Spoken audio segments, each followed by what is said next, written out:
퇴직 후 개인 택시? 꿈꿨던 자유는 없었다. 50대의 현실은 참혹했다. 안녕하세요. 혹시 지금 은퇴 후의 삶을 고민 중이신가요? 직장 생활 수십 년을 하고 나면 나도 언젠간 내 사업을 해볼까? 혹은 직접 차를 몰면서 자유롭게 일해볼까? 같은 상상을 한 번쯤 해보셨을 겁니다.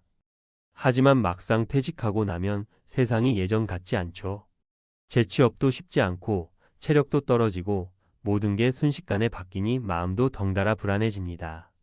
오늘은 은퇴 후 개인 택시를 하면 과연 자유롭게 살 수 있을까?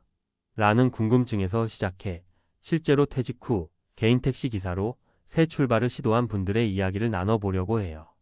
사실 개인 택시가 은퇴 후 업종으로 꽤 자주 거론되는 이유가 있죠. 꾸준한 수입을 기대할 수 있다. 내가 시간표를 짜서 일한다. 같은 말들 때문인데요. 그러나 막상 해보면 의외로 힘들고 치열하다는 경험담도 많습니다. 오늘은 세 분의 실제 사례를 통해 은퇴 후 개인 택시를 시작했을 때 어떤 점이 괴롭고 어떤 점은 괜찮은지 솔직하게 말씀드리겠습니다.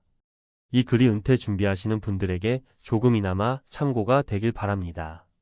첫 번째 사례, 평생 직장 생활만 하다 가택시가 이렇게 힘든 줄 몰랐어요. 먼저 어씨 사례를 말씀드릴게요. 어씨는 55세에 제조업 회사에서 퇴직했습니다. 팀장급으로 일해서 퇴직금을 꽤 받았는데 이 돈으로 개인 택시 면허를 사서 시작했죠. 이유는 간단했어요. 굳이 가게를 열 필요도 없고 내가 운전만 열심히 하면 생활비 정도는 벌 수 있지 않을까? 라는 기대감이 있었습니다. 그런데 막상 면허와 차량을 마련해 보니 초기 비용이 매우 컸고 차량 유지비, 보험료, 세금 등 매달 들어가는 돈도 만만치 않았다고 합니다. 그래도 가장 힘든 건 체력이었다고 해요. 예전 같으면 하루 열 몇 시간씩 일해도 끄떡없었는데 50대 중반이 넘어가니 몇 시간만 운전해도 허리가 아프고 피로가 누적됐죠. 또 내가 스케줄을 마음대로 짠다는 말도 실제로는 크게 와 닿지 않았대요. 휴무를 길게 잡으면 그만큼 수입이 바로 줄어드니 불안해져서 결국 쉬지도 못하고 계속 차를 몰게 되더랍니다. 그러다 보니 몸은 점점 지치고 스트레스도 커져 건강이 악화될 정도였다고 해요. 어씨 말에 따르면 사람들이 개인 택시를 간단하게 생각하지만 이 나이에는 체력도 문제고 도로에서 사소한 실수 한 번이 큰 사고로 이어질 수 있다는 겁니다. 그래서 지금은 하루에 67시간 정도만 운전하고 수입은 줄었지만 건강을 우선으로 삼으며 버티고 있다고 합니다. 두 번째 사례, 자영업보다 낫겠지 했는데 결과적으로 크게 다르지 않네요. B씨는 58세에 명퇴를 했고 원래는 자영업을 할까 고민하다가 개인 택시를 택했습니다. 이유는 가게 운영 비용, 재료비, 임대료 같은 부담이 없을 거라고 여겼기 때문이에요. 주변에서 요즘 자영업 망하면 빚만 남는다. 그래도 택시는 꾸준히 손님이 있지 않냐는 말을 많이 들어서 더 마음이 끌렸던 거죠. 그런데 막상 시작해보니 자영업자들과 비슷한 고충이 있었습니다. 손님이 없으면 그냥 길에서 시간을 버려야 하고 배회하는 시간이 많아 기름값만 나갈 때도 있었어요. 주말에는 손님이 많아 더 벌 수 있지만 가족들과 시간을 못 보내니 결국 또 스트레스가 쌓이죠. B씨가 차 안에서 혼자 하루 종일 대기하는 게 생각보다 답답하다. 돈이 안 벌려도 인테리어를 바꾸는 것처럼 새로운 시도를 할 수도 없고라며 우울감을 호소하더군요. 결국 개인 택시도 만만한 선택지는 아니었다고 하세요. 누군가는 편해 보일지 몰라도 실제로는 스스로를 끝없이 채찍질해야 살아남는 자영업의 또 다른 형태라는 거죠. 세 번째 사례, 운전을 좋아해서 택시를 선택했어요. 큰 기대는 안 해요. 마지막으로 C씨 이야기를 해볼게요. 이분은 60세 정년퇴직 후 바로 개인 택시 자격증을 준비했습니다. 원래부터 운전하는 걸 좋아했기에 이 나이에 굳이 큰 돈 벌겠다고 뛰어드는 게 아니라 내가 좋아하는 일을 하면서 생활비 정도만 충당하면 된다라는 마음가짐이었죠. 덕분에 C씨는 큰 스트레스 없이 지내고 있다고 해요. 아침 일찍부터 몇 시간 집중해서 운전하고 오후에는 푹 쉬거나 취미 생활을 합니다. 손님과 대화하는 것도 즐거워해서 운전 중에도 마음이 괜찮다고 하더군요. 물론 차 유지 비용이나 보험료가 은근히 들어가고 사고 위험이 있다는 단점은 인지하고 있대요. 그래도 운전을 즐기고 나름의 자유를 느끼니 큰 후회는 없다고 합니다. 결국 은퇴 후 개인 택시를 선택한다는 건 자유로운 내 사업을 한다는 달콤한 환상 뒤에 꽤 큰 현실적 부담이 숨어 있다는 뜻입니다. 특히 50대 중반 이후에는 체력과 건강이 급격히 떨어질 수도 있고 운전이라는 특성상 안전 문제가 늘 따라다녀요. 그리고 수입이 온전히 내가 움직인 만큼만 발생하기에 쉬는 순간 곧바로 수입이 끊긴다는 심리적 압박도 큽니다. 그래서 저는 왜 개인 택시를 하려는지를 먼저 깊이 고민해 보라고 말씀드리고 싶어요. 단지 돈 때문이라면 가성비가 좋지 않을 수도 있습니다. 어느 정도 여유 자금이 있고 운전을 좋아하고 사람 상대하는 걸 즐기고 스스로 시간을 조절할 수 있는 심리적 여유가 있어요. 그나마 장점이 살 거예요. 만약 장시간 운전은 자신 없다, 수입이 적으면 불안하다, 사람 상대하는 게 힘들다 하신다면 개인 택시가 더 큰 고통이 될 가능성이 큽니다. 또 개인 택시 면허를 사는데 큰 돈이 들어가니 투자금 대비 수익이 얼마나 될지 따져봐야 하고 면허 제도나 관련 규정도 지역마다 자주 변동되니 꼼꼼히 알아보셔야 합니다. 결국 은퇴 후 무엇을 하든 만만한 길은 없다는 게 현실이죠. 다만 한번 실패해도 다시 재기할 기회가 충분히 남아있나? 를 생각할 때 50대 60대에는 그 기회가 많지 않습니다. 그래서 더 신중하고 더 현실적인 판단이 필요해요. 개인 택시가 본인에게 적합하다면 좋지만 그렇지 않다면 초기 투자 비용과 시간을 낭비한 채 더 큰 좌절을 겪을 수도 있습니다. 꼭 개인 택시가 아니더라도 은퇴 후 선택지는 다양합니다. 작은 일자리를 구하거나 자신이 즐기는 취미를 살려 소소하게 부업을 해보는 방법도 있으니까요. 중요한 건 내 적성과 건강 상태, 자금 사정에 맞춘 현실적인 계획이죠. 퇴직 후 개인 택시? 꿈꿨던 자유는 없었다. 50대의 현실은 참혹했다라는 말이 너무 부정적으로만 들리지 않길 바랍니다. 분명 이 업종에서 나름 만족하며 지내는 분들도 계시니까요. 다만 준비 없이 뛰어들면 처참한 결과가 될 수 있다는 걸 사례들이 보여주고 있습니다. 오늘 제 이야기가 조금이라도 도움이 되었길 바랍니다. 이왕이면 시작하기 전에 현장에서 일하는 분들을 직접 만나 경험담을 들어보시고 단기 체험이라도 해보는 게 좋겠어요. 현실감 있는 정보와 자신의 상황을 충분히 고려해보면 퇴직 후 내게 맞는 일은 무엇인가에 대한 답을 조금 더 명확히 찾으실 수 있을 겁니다. 은퇴 후 선택하는 길은 단순히 일을 한다는 차원을 넘어서 앞으로의 삶을 어떻게 꾸려나갈 것인지에 대한 큰 고민을 필요로 합니다. 또한 개인 택시 외에도 다양한 옵션들이 있다는 점을 잊지 마세요. 예를 들어 A씨와 B씨가 겪은 체력 소모와 경제적 부담, C씨가 누린 비교적 자유로운 근무 방식 모두 각각의 개인적 조건에 따라 달라지는 문제들입니다. 한편 요즘에는 온라인 플랫폼을 활용해 소규모 배달이나 차량 공유 서비스를 하는 경우도 늘어나고 있어 자신에게 맞는 일을 다시 한번 꼼꼼히 비교해보는 것도 좋은 방법이 될 수 있습니다. 더 나아가 은퇴 후의 삶은 단순히 수입을 얻는 일 이상의 의미가 있습니다.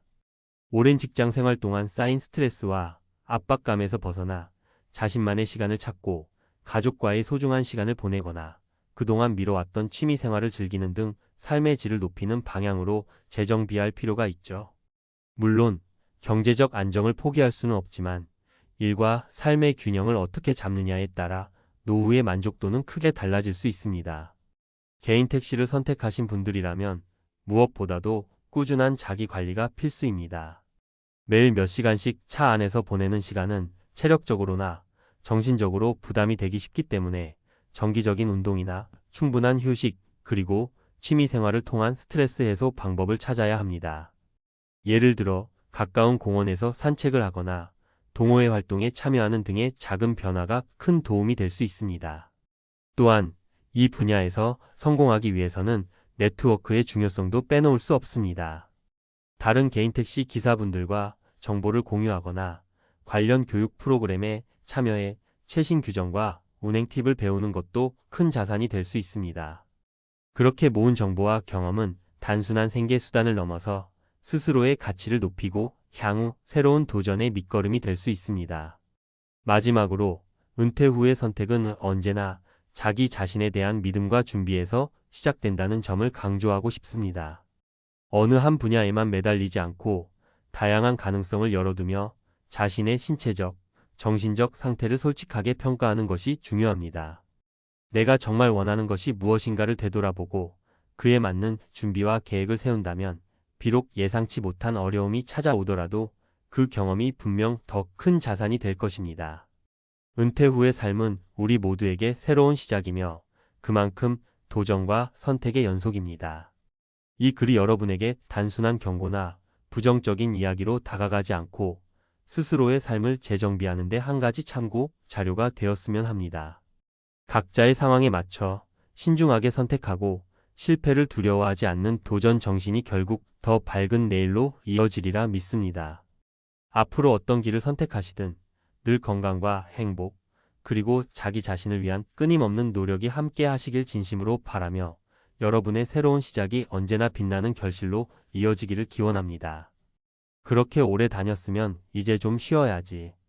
60세가 된 김영수 씨가 명가 퇴직하던 날 회사 동료들은 박수를 쳐주며 그렇게 말했다.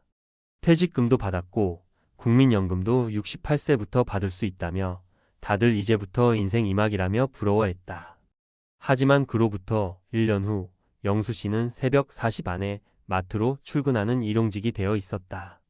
연금은 아직 시작되지 않았고 퇴직금은 생활비와 자녀 학자금, 의료비로 이미 바닥이 났다. 그렇게 그의 은퇴 후 삶은 시작이 아닌 생존을 위한 새로운 전쟁이었다. 이건 결코 영수 씨만의 이야기가 아닙니다. 통계청 자료에 따르면 60세 이상 고령층 가운데 860만 명이 은퇴 후에도 계속 일하고 있다고 합니다. 단순히 일이 좋아서가 아니라 먹고 살기 위해서입니다. 다시 말해 국민연금만으로는 감당이 안 되는 삶이 한국 사회에서는 너무나 흔한 현실이 되어버렸습니다.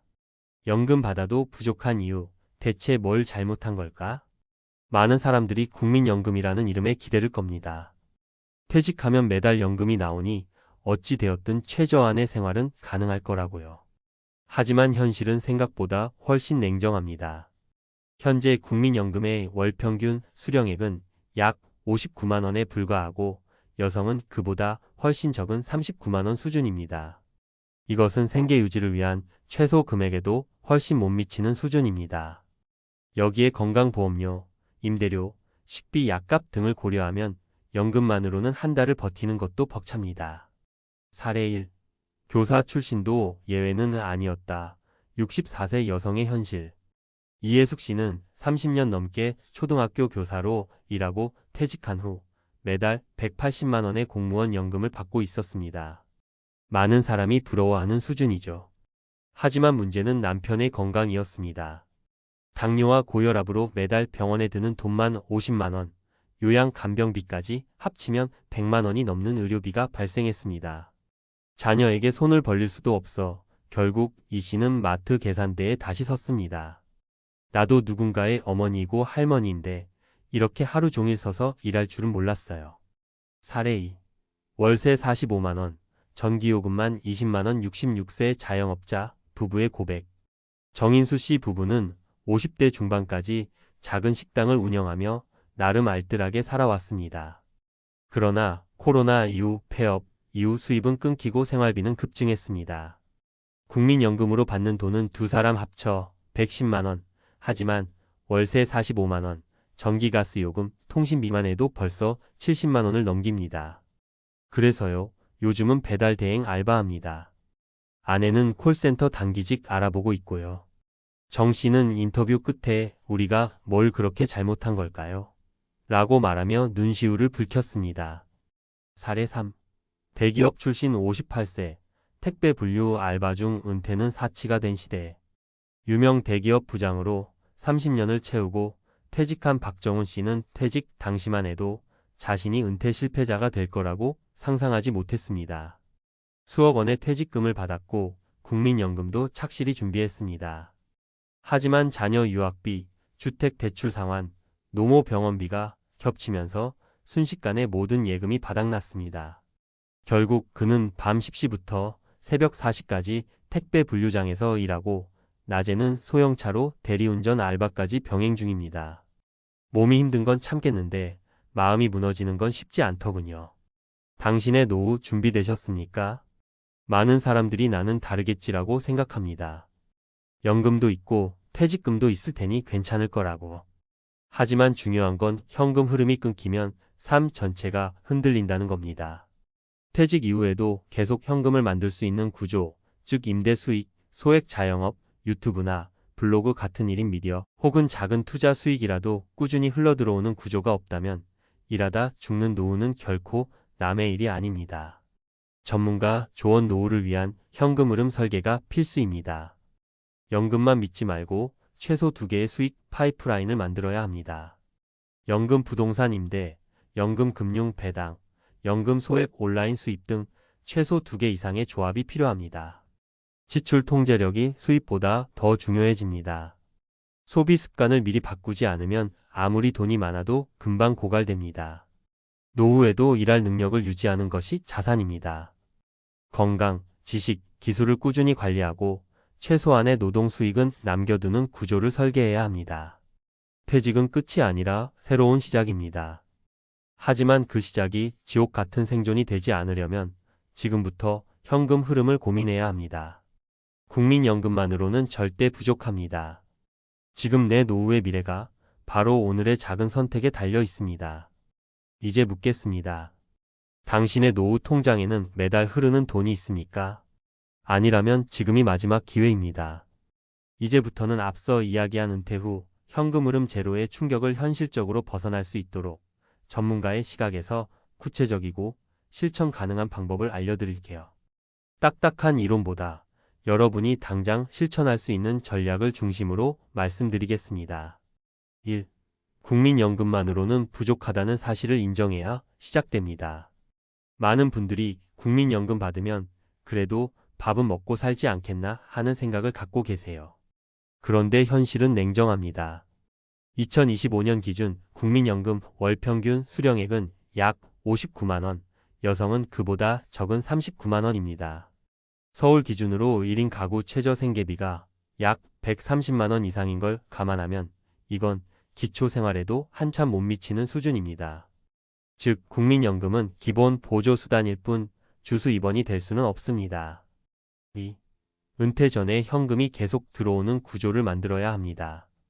현금 흐름을 만드는 방법은 다양하지만 여기서는 5060대가 현실적으로 접근 가능한 3가지 방법을 알려드릴게요. 방법 1. 소액 배당 투자. 실제 사례 60세 은퇴 후 자녀 학비 부담에서 해방된 김정환 씨는 1억 원을 고배당 주식과 리츠 REITS에 분산 투자했습니다. 연평균 수익률은 5%, 매달 평균 40만 원 정도의 배당 수익을 확보했죠. 핵심 팁 삼성 FL리츠, 맥쿼리 인프라, KT&G 같은 연 46% 배당률의 안정적인 종목부터 소액으로 시작해보세요. 주의사항 단기 시세 차익을 노리면 안 됩니다. 목적은 매달 배당이라는 지속 가능한 현금 흐름입니다. 방법 2. 온라인 소규모 사업 1인 미디어, 쿠팡 파트너스, 블로그 등. 실제 사례 58세 여성 박모 씨는 블로그에 건강 관련 글을 올리고 쿠팡 파트너스를 통해 건강식품을 추천하면서 월 20만 원의 수익을 올리고 있습니다. 꾸준히 하니 1년 만에 월 50만 원대로 늘었고요. 핵심 팁 유튜브나 블로그 운영 경험이 없어도 본인의 삶 기능, 건강관리, 절약 노하우 등을 주제로 시작해보세요. 글을 잘 쓰지 않아도 진정성만 있으면 수익이 생깁니다. 주의사항 초기에 큰 돈 벌 생각은 버리세요. 하지만 시간이 쌓이면 작은 수익이 꾸준히 들어오는 자산이 됩니다. 방법 3. 은퇴 후에도 가능한 소일거리 5. 시니어 파트타임. 실제 사례 62세 남성 이 씨는 자격증을 따서 주택관리보조원으로 주 3일 근무, 월 80만 원을 벌고 있습니다. 큰 노동 강도가 아니라 건강도 지키면서 일할 수 있다고 해요. 추천 직종 공동주택 관리인, 도서관 사서 보조, 시니어 택배, 실버 케어 도우미, 공공근로 등. 핵심 팁 지역 일자리 지원센터 노인 일자리 사업단, 포함나 워크넷을 활용해 보세요. 요즘은 고령자 친화 일자리가 꽤 많이 나옵니다. 주의사항 사전 교육이나 자격증이 필요한 경우도 있으니 준비 시간을 고려하세요. 3. 절대 간과하면 안 되는 건강과 지출 관리. 건강은 노후 현금 흐름의 기초 체력입니다. 아무리 수익원이 있어도 건강이 무너지면 끝입니다. 병원비는 생각보다 무섭습니다. 60세 이후 가장 흔한 지출은 의료비입니다. 특히 당뇨, 고혈압, 근골격계 질환은 치료 기간도 길고 지출도 큽니다. 실천 팁: 매주 3회 이상 걷기, 가벼운 근력 운동, 소식만 꾸준히 해도 건강 유지 가능성은 급상승합니다. 씀씀이는 고정비부터 줄이세요. 은퇴 후 고정비를 확 줄이는 게 핵심입니다. 예를 들어 통신 비가족 결합 알뜰폰으로 월 10만 원 이상 절약, 자동차 유지비 경차로 전환 또는 차량 공유, 식비 외식 줄이고 공동체 급식 활용, 전기세 에너지 효율 개선 등만 해도 월 수십만 원 아낄 수 있어요. 은퇴는 소득만 중요한 게 아니라 지출 통제 능력이 더 중요해지는 시기입니다. 4. 전문가가 강조하는 노후 생존의 3대 전략. 국민연금 전략. 연금은 기본 바닥 자금입니다. 여기에 꾸준히 들어오는 현금 흐름 수단 12개 이상을 꼭 붙이세요. 자기 몸값 유지 전략. 건강기술 자격증, 온라인 역량이 있어야 필요할 때 언제든 다시 일을 할 수 있습니다. 소비 습관 전환 전략. 은퇴 후에도 현역 때 쓰던 방식으로 소비하면 금세 바닥납니다. 은퇴는 소비를 줄이는 생활 구조 개편이 동반돼야 합니다. 지금부터라도 너무 늦지 않았습니다. 가장 먼저 할 일은 아래 3가지입니다. 내가 매달 얼마를 쓰고 있는지 항목별로 적어보기. 내가 지금부터 만들 수 있는 현금 흐름은 무엇인지 리스트로 정리하기. 가장 쉽게 시작할 수 있는 한 가지를 7일 안에 실행해보기. 한 번의 거대한 도약보다 작은 실천이 노후 생존의 진짜 출발점입니다. 국민연금은 시작일 뿐입니다. 당신의 진짜 노후는 당신이 스스로 만드는 겁니다. 지금 무엇부터 시작하시겠습니까? 와, 저분 판사였대. 편의점에서 컵라면 정리하던 60대 남성을 보고 지나가던 손님이 속삭이듯 말하더랍니다. 믿기지 않죠? 우리 머릿속의 판사는 법대 수석, 엘리트 중 엘리트, 명예와 돈을 모두 잡은 인생의 승자 같은 이미지인데요. 그런데 왜 은퇴 후에 아르바이트를 해야만 했을까요? 사실 이런 이야기는 이제 남 얘기가 아닙니다. 누구나 퇴직은 피할 수 없고 은퇴 후 30년은 또 다른 인생처럼 펼쳐지는데요. 아무리 탄탄한 커리어를 쌓아왔어도 은퇴 준비를 안 했거나 잘못했으면 누구든 그 끝은 외롭고 고단할 수밖에 없습니다.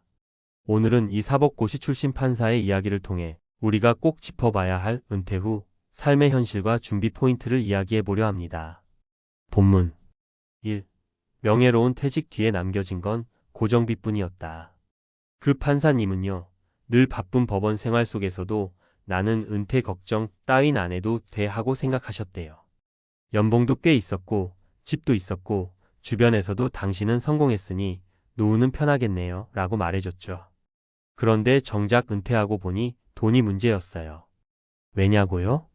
월급이 끊기자 곧바로 지출이 소득을 넘어서기 시작한 거예요. 정년 직전엔 한 달 1,000만 원 벌면서도 900만 원을 써도 부담이 없었는데 이제는 연금과 약간의 임대 수입이 전부. 하지만 지출은 여전히 과거의 습관을 따라가고 있었죠. 그때 느꼈답니다. 내가 준비한 건 직업이지 은퇴 후 삶은 준비한 적이 없었구나 하고요. 첫 번째 교훈. 높은 연봉과 명예직이라도 고정 수입이 없는 은퇴 후에는 평범한 사람과 똑같다. 은퇴 전부터 지출 구조를 낮추고 소득 없는 삶을 상상하며 미리 훈련해야 한다. 2. 나는 다시 사회에서 뭔가 할 수 있을 줄 알았지. 두 번째 문제는 바로 사회적 소외감이었어요. 현직 판사일 때는 수많은 사람이 찾아오고 회의도 많고 전화도 빗발쳤죠. 하지만 은퇴하고 나니 연락은 뚝 끊기고 어디 갈 데도 없더래요.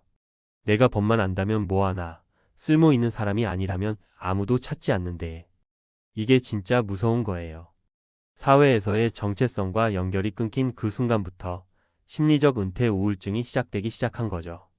그래서 뭐라도 해야겠다는 생각에 시작한 게 편의점 야간 아르바이트였어요. 물론 처음엔 체면이 문제였지만 점점 일하는 시간이 하루 중 제일 인간적인 시간이 되더랍니다. 두 번째 교훈. 직업이 사라지면 사회적 역할도 사라진다. 은퇴 전에 반드시 내가 즐길 수 있는 일 혹은 소소한 사회적 역할을 만들어 두자. 3. 왜 이렇게까지 해야 하나 싶다가도 살려면 해야죠. 마지막 이야기입니다. 이 판사님은 편의점 외에도 택배 분류, 간단한 문서 정리 아르바이트도 해봤대요. 그 이유는 간단합니다. 자녀 교육비와 생활비. 이분도 자녀 둘 대학 보내느라 퇴직금을 대부분 써버렸고 연금이 20만 300 나오긴 해도 수도권 생활비엔 빠듯했어요. 은퇴 후엔 병원비, 부모 간병비, 예상 못한 지출이 계속 생기거든요. 그걸 누구도 알려주지 않았고 본인도 몰랐던 거예요. 세 번째 교훈.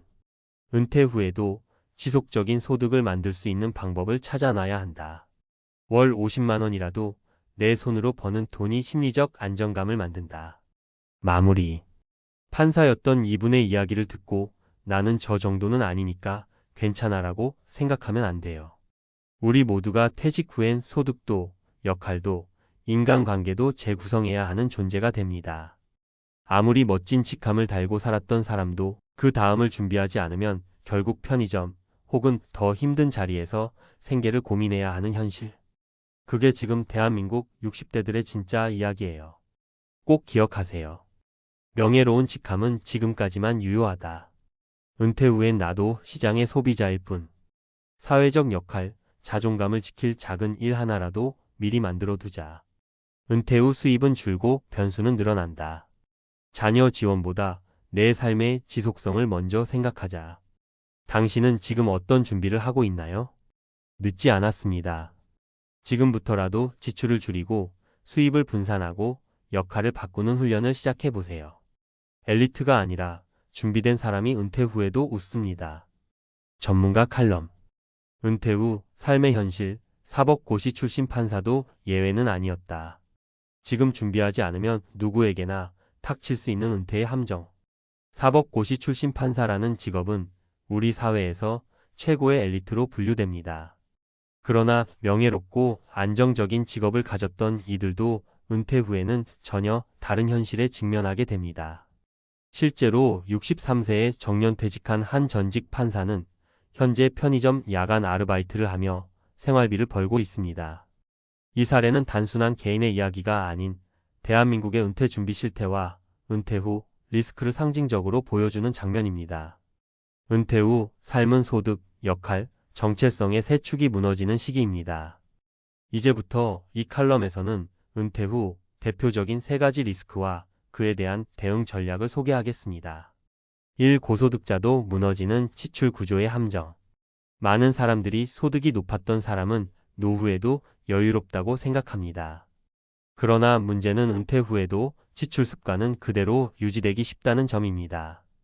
고정 지출이 높은 상태에서 정기 소득이 끊기면 급격한 자산 소모가 일어납니다. 판사였던 어 씨는 월 1,000만 원 이상의 급여를 받으며 소비 수준도 높았습니다. 그러나 은퇴 후에는 국민연금과 임대 수입 등으로 월 300만 원 남짓한 수입이 전부가 되었고 고정 생활비는 여전히 500만 원 수준이었습니다. 대응 전략. 은퇴 전 최소 23년 전부터 지출을 은퇴 후 예상 수준으로 맞추는 훈련 필요. 대체 소득원 임대, 배당, 프리랜서 수입 등 준비 필수. 지출 항목을 고정비 중심으로 줄이되 의료비 자녀 지원 비용은 보수적으로 예측해야 함. 이 은퇴는 곧 사회적 관계의 재편을 의미한다. 은퇴 후 가장 크게 느끼는 감정 중 하나는 고립감과 소외감입니다. 직업을 통해 형성되었던 인간관계가 끊기고 사회적 역할이 사라지면 정체성 자체가 흔들립니다. 어 씨 역시 은퇴 후 연락이 뚝 끊기고 자신을 찾는 사람도 줄어들면서 우울감에 시달리기 시작했습니다.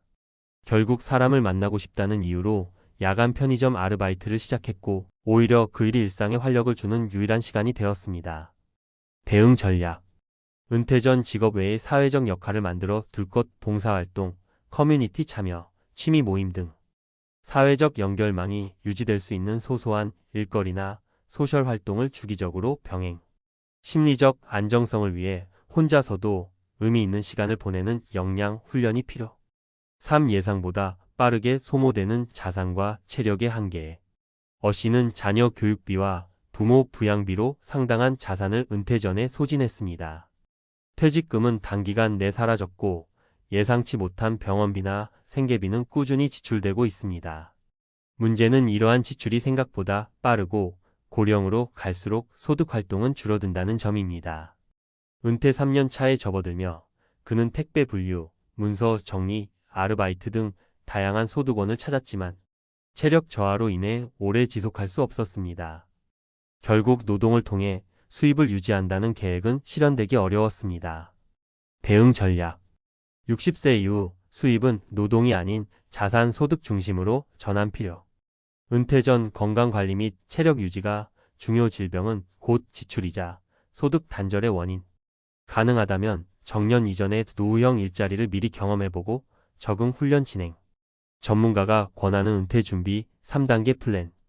준비 항목 구체적인 실행 전략. 재정 계획 은퇴 후 월 최소 생활비 시뮬레이션. 현금 흐름표 작성 및 수입 분산 계획. 예상 의료비, 부모 자녀 관련 지출 포함. 사회적 연결 은퇴 후에도 지속 가능한 사회활동 탐색. 소규모 커뮤니티 지역 모임 참여. 역할 기반 봉사 또는 재능 나눔 시작. 정신적 준비 은퇴 후 삶에 대한 리허설 기간 확보. 정체성 전환 전직 아닌 지금의 나 훈련. 배우자와의 생활 리듬 조율도 필수. 결론. 사법고시 출신이든 평범한 회사원이든 은퇴 후 삶 앞에서는 모두가 같은 출발선에 놓이게 됩니다. 가장 중요한 건 나는 누구보다 열심히 살았으니 노후는 괜찮을 거야 라는 막연한 자신감이 아니라 앞으로의 30년을 어떻게 살아갈 것인가에 대한 현실적인 전략과 실천입니다. 엘리트가 살아남는 것이 아니라 준비된 사람이 웃는 시대입니다. 당신은 지금 어떤 은퇴를 준비하고 있습니까? 여러분, 퇴직 후 인생에 대해 한 번쯤 진지하게 고민해 보신 적 있으시죠? 매일 반복되는 출근길, 상사의 꾸지람, 그리고 끝없이 밀려오는 업무 스트레스 30년 넘게 대기업에서 부장으로 일한 뒤 문을 닫는 회사의 대문 앞에서 이제 뭘 해야 하지? 라는 막연한 두려움과 동시에 자유로운 인생을 꿈꾸게 되는 순간 많은 분들이 공감하실 겁니다. 그런데 상상해 보세요. 그 모든 걱정과 피로를 뒤로하고 라오스라는 이국의 땅에서 단지 월 70만 원이면 왕처럼 사는 삶을 말이에요. 대기업 부장 30년, 퇴직 후 월 70만 원으로 라오스에서 왕처럼 산다. 라는 제목, 다소 자극적으로 들릴 수 있지만 사실 은퇴 준비와 삶의 방식에 대한 깊은 고민과 결단이 담겨 있습니다. 오늘은 바로 이 이야기를 중심으로 은퇴 준비와 은퇴 후 삶을 어떻게 설계할 수 있는지, 그리고 그 실질적인 사례 3가지를 통해 여러분께 도움을 드리고자 합니다. 편하게 이야기하듯 풀어보겠습니다. 1. 퇴직 후에도 행복은 만들 수 있다. 준비와 도전의 시작. 대기업 부장으로 30년을 보낸 어씨는 젊은 시절엔 꿈꿨던 안락한 미래가 현실과는 너무도 달랐던 직장 생활에 지쳐 있었습니다. 회사의 위계질서, 끊임없는 경쟁, 그리고 불안정한 미래. 그리고 그 모든 것을 뒤로한 채 어씨는 퇴직이라는 결정을 내렸습니다. 이제부터 내 인생이다. 라는 각오로 어씨는 한 번도 가보지 않았던 해외로의 도전을 결심했죠. 그런데 왜 라오스일까요? 어씨는 은퇴 후 진짜 내가 원하는 삶을 찾기 위해 물가가 저렴하고 문화와 자연이 살아 숨쉬는 나라를 찾아봤습니다. 라오스는 그야말로 천국과도 같았죠. 생활비가 한국보다 훨씬 적게 들면서도 사람과 자연이 주는 여유와 행복을 만끽할 수 있는 곳이었습니다. 은퇴 후 준비라면 단순히 돈만 모으는 것이 아니라 어디서, 어떻게, 누구와 함께 살아갈 것인가에 대한 고민이 필요합니다. 어씨의 사례는 그런 고민을 극복하는 첫걸음이 될 수 있습니다. 30년간의 직장 생활에서 쌓인 노하우와 절약정신, 그리고 자기 삶을 재설계하려는 열정이 결합되어 어씨는 결국 라오스로 떠나게 된 것입니다. 2. 사례 1. 어씨 대기업 부장, 라오스에서 새 삶을 열다. 어씨는 한국에서 대기업 부장으로 일하며 꽤 안정된 수입과 복지를 누렸지만 점점 자신이 진정 원하는 삶은 무엇인지 고민하기 시작했습니다. 회식, 야근, 끝없는 업무 스트레스 속에서 그는 스스로에게 물었습니다. 내가 정말 행복한가? 결국 퇴직을 결심한 어씨는 자신만의 은퇴 계획을 세우기 시작했습니다. 퇴직 준비 과정에서 씨는 가장 먼저 해야 할 일이 생활비 계산임을 깨달았습니다. 한국에서의 생활비와 달리 라오스는 물가가 저렴해 월 70만 원 정도로도 충분히 편안한 생활을 누릴 수 있다는 점에 주목했습니다. 단순히 저렴한 생활비뿐만 아니라 현지의 여유로운 분위기와 따뜻한 인간관계, 그리고 문화적 다양성까지 모두 씨에게 매력으로 다가왔죠. 라오스에 정착한 후 씨는 현지 부동산을 구입하고 작은 카페를 운영하기 시작했습니다. 여기선 내가 주인공이야 라는 자신감에 넘치는 모습으로 그는 한때 기업의 한 부서장으로서의 책임감을 넘어서 진짜 나만의 삶을 즐겼습니다. 낮에는 카페에서 여유롭게 커피 한 잔을 즐기고 저녁에는 현지 친구들과 함께 작은 모임을 가지며 서로의 삶 이야기를 나누었습니다. 3. 사례 이비씨 퇴직 전 재테크, 은퇴 후 꿈의 마을로의 이주. B씨는 55세의 나이에 퇴직을 결정했습니다. 평생 동안 금융 관련 일을 해오면서 B씨는 자신만의 재테크 노하우를 쌓아왔습니다. 한국에서는 경제적 안정이 항상 중요한 화두였지만 B씨는 어느 날 진정한 행복은 돈만으로는 살 수 없구나라는 깨달음을 얻었죠. B씨는 은퇴 후 생활비를 대폭 줄일 수 있는 곳을 찾기 시작했습니다. 그러다 우연히 동남아시아의 한 작은 마을 이야기를 듣게 되었고 그곳의 저렴한 생활비와 따뜻한 지역사회에 매료되었습니다. 결과적으로 B씨는 라오스 근교의 한 작은 마을로 이주하게 되었고 그곳에서 매월 70만 원 정도의 예산으로 생활하면서도 안정적인 삶을 유지하고 있습니다. B씨의 이야기는 단순히 돈을 아끼는 것 이상의 의미를 줍니다. 그는 금융 전문가로서의 지식으로 은퇴 준비를 철저하게 했고 그 결과 낮은 생활비와 여유로운 지역사회 덕분에 스트레스 없이 살아가고 있습니다. 매일 아침 마을 사람들과 인사를 나누고 자연 속에서 산책하며 건강을 챙기는 그의 생활 방식은 많은 이들에게 큰 영감을 주고 있습니다. 4. 사례 3cc 창업 도전과 은퇴 후 자유, 라오스에서의 새로운 시작. C씨는 60세에 이르러 기존의 직장을 정리하고 새로운 도전을 시작했습니다. 평생을 광고와 마케팅 분야에서 일하며 쌓은 경험을 바탕으로 은퇴 후에는 자신의 꿈을 실현하고자 했죠. C씨는 항상 해외에서 새로운 경험을 해보고 싶었지만 현실적인 문제들 때문에 망설이고 있었습니다. 그러던 중 라오스라는 나라에 대해 알게 되었고 이곳의 저렴한 생활비와 개방적인 분위기에 매료되었습니다. C씨는 단순히 월 70만 원 정도의 비용으로 생활하는 것에 그치지 않고 현지에서 자신만의 광고 회사를 창업하기로 결심했습니다. 내가 바로 이곳의 변화를 이끌 사람이다 라는 열정으로 그는 현지 파트너들과 함께 작은 사무실을 열고 지역 중소기업들의 마케팅 전략을 도와주기 시작했습니다.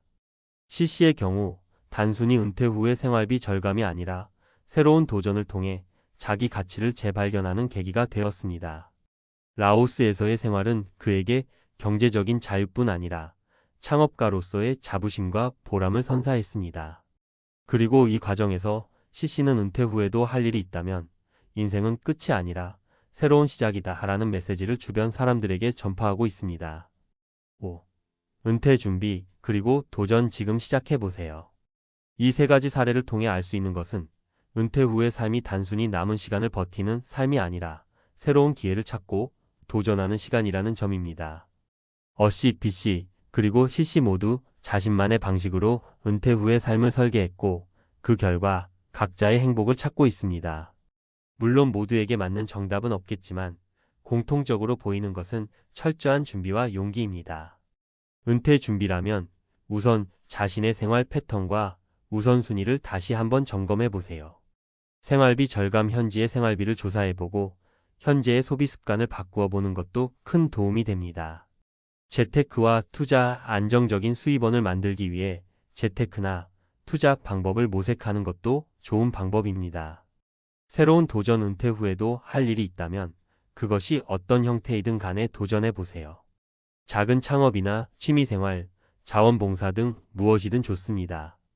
또한 해외 은퇴에 관심이 있다면 현지 문화, 의료, 언어 등 다양한 요소를 미리 공부하는 것이 중요합니다. 각종 정보와 커뮤니티를 통해 실제 경험자들의 이야기를 듣고 가능한 한 많은 정보를 수집하는 것이 앞으로의 삶을 더욱 풍요롭게 만들어줄 것입니다. 은퇴의 끝이 아니라 새로운 시작이다.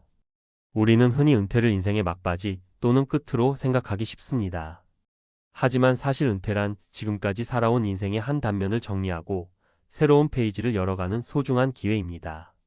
대기업 부장 어씨의 사례를 보면 30년간의 치열한 직장 생활을 뒤로하고 내가 원하는 삶은 이렇다라는 굳은 결심 아래 라오스라는 이국의 땅으로 눈을 돌렸습니다. 단순히 돈을 아끼기 위한 선택이 아니라 자신이 진정으로 원하는 삶의 방식을 찾기 위한 도전이었죠. 물론 이러한 변화는 우연히 이루어지지 않습니다. 오랜 세월 쌓아온 경험과 철저한 준비, 그리고 무엇보다 나를 위한 삶을 설계하겠다는 강한 의지가 있어야 가능한 일입니다. 어시처럼 한순간의 용기가 미래에 큰 변화를 만들어내듯 은퇴는 누구에게나 새로운 시작의 기회가 될 수 있습니다. 철저한 준비, 그리고 도전의 중요성.